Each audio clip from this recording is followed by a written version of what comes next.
guys, welcome back to my channel. I'm back. So today's video is going to be kind of a deep one. It's going to be about how I was diagnosed with PTSD and how it affects me now. I'm going to go through the symptoms as well. So I'm going to go through the symptoms, I'm going to talk about how it affected me, and I'm going to talk about how I cope with it now, still living with it. So yeah, let's get straight into the video because I'm in a rush. I need to go out. Oh, by the way, if you're new here, welcome. And yeah, let's get straight into the video. Okay, so I developed PTSD through my ex. If you haven't seen, I've spoke a bit about my ex.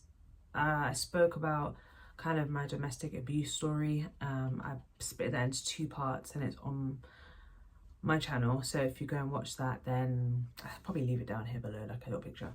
But yeah, so I developed it from him. I was in an abusive relationship.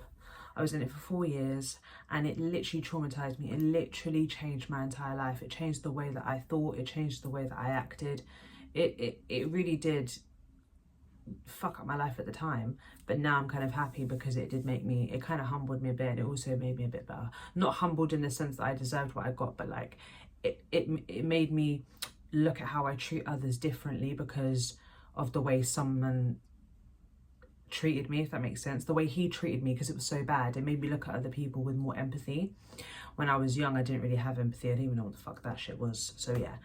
Anyway, so through the constant emotional abuse, physical abuse, psychological abuse, financial abuse, any type of abuse that he put me through, okay, that's gonna take a toll, especially after 4 years. So the symptoms that I developed while being with him, I guess, and also after, were, so if he was going, because he used to like do a lot of emotional abuse to me and like verbal abuse, and he used to do that for hours. I don't know why he used to do that, but he used to do it for hours. And my response to that was kind of going into dissociation, and that's essentially kind of, for me, it's when like I leave my body and I go somewhere else just to get through whatever it is that they're doing, like whatever it was that he was doing to me. I was just dealing with it. I was just kind of out of it, and I wasn't really there, but I was there. It's like my spirit wasn't there, but my body was there. And that's kind of a way that disassociation is kind of like seeming as if you're calm in the moment, but really what you're doing is you're keeping yourself safe by not reacting, because hopefully what you think in your mind is that if you just stay calm, they will eventually stop, which I guess would happen. But in my case, it would either be he will stop through getting arrested, or I would go to hospital or something like that. Do you know what I mean? Like, it was never like he would just stop, or he might stop after hours, but then he'll start right back again in the morning. Another big symptom that I got was memory loss. I have always struggled with memory loss, and now I believe that the reason why I've always struggled with memory loss, aside from the fact that my nan let me get hit by a car at 5 and didn't take me to the hospital. Nan, what was he thinking? Apart from that, I feel like it was, I learned about, what's the name of it? I forgot the name. Dissociative amnesia. So it's when, again, your mind stores information in the back of your mind. It's there, but it's really deep inside. So any memories that you are trying to get, you most likely won't get because it's buried so deep inside of you. And that kind of was what happened to me. I would forget, like, I forget a lot of things, but I forget like what happened last week. I could forget what happened in the last second. I forget my childhood. I don't have much memories of my childhood, and I believe that's just a trauma response. So memory loss is also another one. Hypervigilance. I am someone, I'm an anxious girly. So upon leaving him, I moved into this flat. So this was where I used to stay with him. And I thought I was being brave at the time by saying, I'm going to come back here because I want to fight my fear. And obviously I'm still here now, so clearly I've done that. But at the time, it caused a lot of stress for me. I was having panic attacks. I was always on edge. I didn't feel safe here. There's a light that will come on in the nighttime when someone enters the block. And every time that light used to go off, I used to panic. And I used to be so nervous, just thinking, is this the day he's gonna come? Because he used to like threaten me and you know, threaten that he was gonna pop up on me and stuff like that. And yeah, I was scared. I also, even now to this day, I get startled really easily.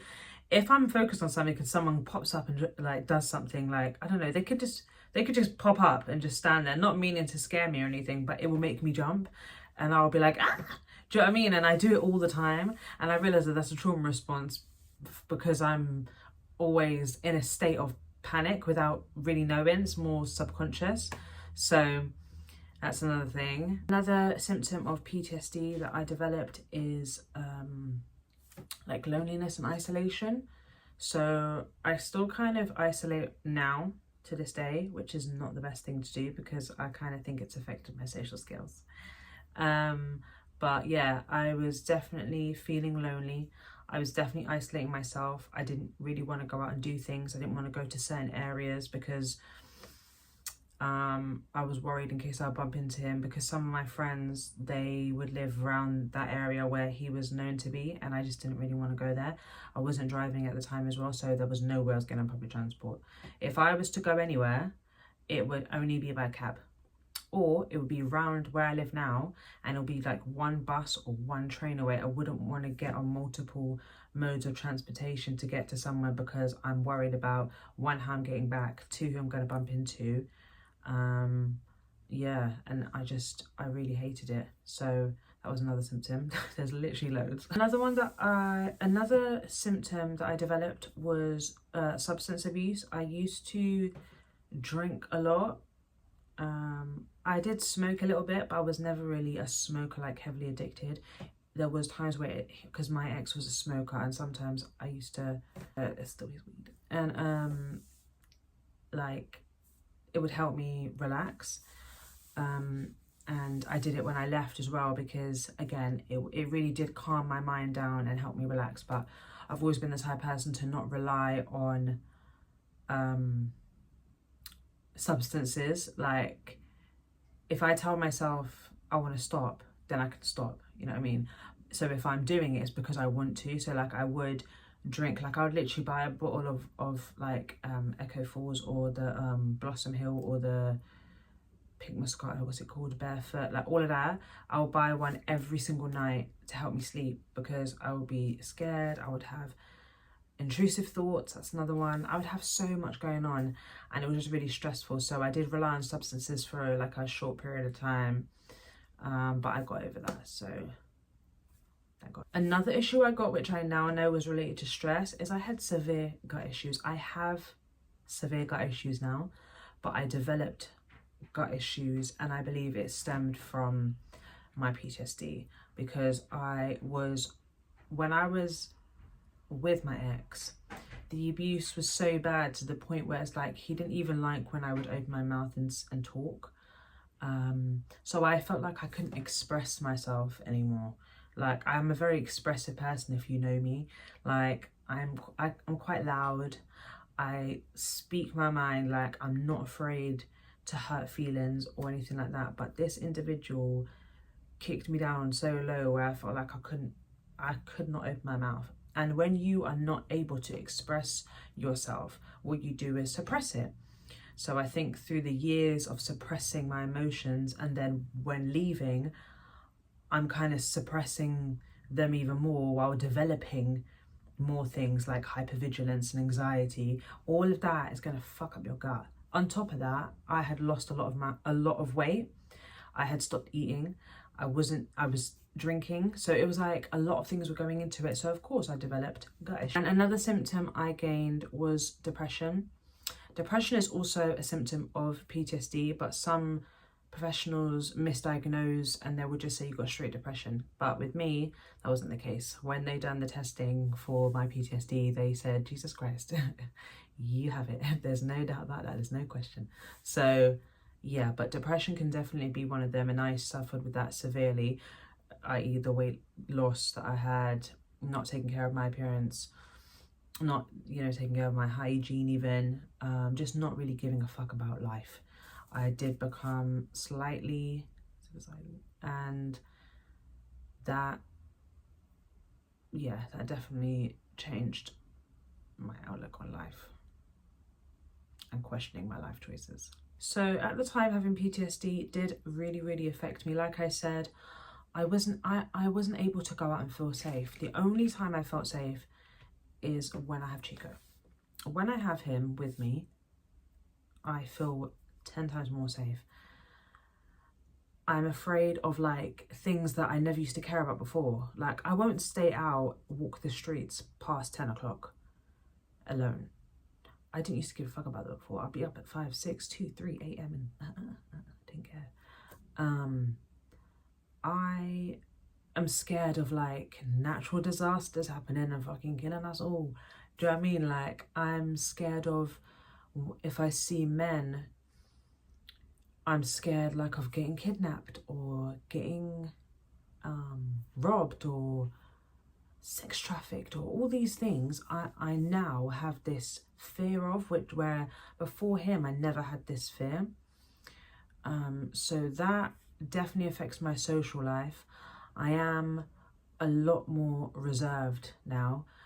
I do isolate quite a lot, and I know I said that, but that's something I really want to point out and how it affects me, because being isolated has stopped me from being able to maintain and make and have relationships with people in general and form them and kind of keep them, because I really want them and I really crave them, but it's really hard for me to maintain them because of these certain symptoms that I have. Not only PTSD, but I also have trust issues and I think that is definitely a reason why I am struggling to find people that I can trust. I know I do have faith that they are. It's not like I'm closed-minded. It's just, I also do get overwhelmed and tired, which again, PTSD symptom. I get tired and I get overwhelmed because I'm a single person who doesn't really rely on anyone, who doesn't have a lot of family, who doesn't have a lot of friends. So I pretty much do everything on my own. And I also have like a flat where I have to pay bills. You know, I want to go after my goals. I have to look after my cat and my dog. I have to go to work. Like, all these things are really hard for one person to do alone.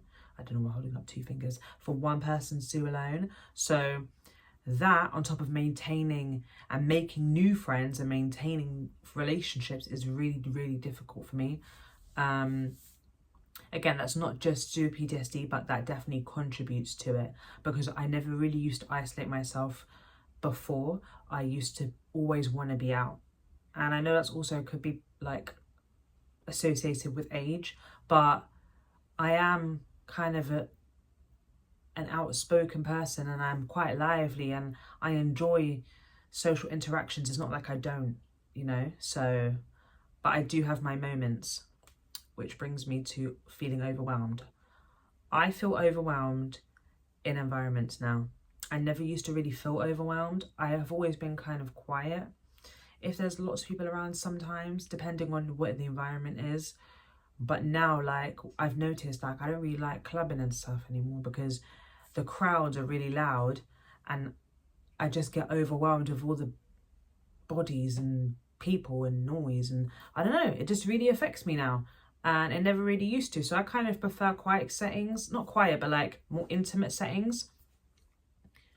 Or like, I prefer fun activities where it involves interaction, because I guess that kind of distracts me from like the crowds, I guess, which you could say the same about clubbing, but just clubbing's not really my vibe anymore. So yeah, but loud, well, not loud, I'll just say I get overwhelmed. Being overwhelmed is what affects me now. And it's annoying. Another symptom is insomnia and having sleep issues. I definitely had that. Like I said, when the light would go off, I would struggle, and that would normally be in the nighttime because it's dark, and that definitely caused me to develop insomnia, and I couldn't sleep, and I still kind of struggle to this day being able to sleep. I have to have something in the background, and it really affects me because I really want a good quality of sleep now. Like, I really am the type of person now where I'm saying to myself, I want to have at least 7 hours sleep if not 8. Do you know what I mean? So I'm trying to actively do better and get my sleep better. But sometimes I still struggle with that. And there can be times where I'm just finding myself just scrolling on social media until 2, 3 a.m. or 1 a.m. in the morning. And that's not good, because if you don't have a good quality of sleep, you're not really gonna you're kind of setting yourself up for failure, because you're not gonna be alert, and your body just needs to rest. And that's something that is annoying, because my hypervigilance stops me from resting and taking breaks. So that's definitely annoying as well. Going off of that, I always feel like I am missing out. I always feel like if I'm taking a rest, I'm being lazy and I'm not being productive, and that's not good for me, and I don't like it. It's good to be productive, obviously, but I've also learned and am learning that resting doesn't mean that you're doing something wrong. Taking a good amount of time to rest is so important, and I have to tell myself that resting is really important, but that's something that I really struggled with, and sometimes I'm still struggling with, but I'm aware of it now, so I'm able to manage it better. But I just used to be so hard on myself and be like, Alicia, why you don't need to rest? What are you resting for? This is hustle culture. Get up and go. But we're human beings, we're not built like that. We are meant to rest. We're meant to take the time out to recharge and get our energy back, and it's important. So now I do take lots more time to tell myself to stop. It's time to stop, and that it's okay to stop. So yeah. So how I live with PTSD now, and some things that I do to help myself manage, is I try to remove any negative or intrusive thoughts that pop in my mind that tell me that I'm not good enough, or I'm doing too much, or I'm not doing enough, or whatever the case may be.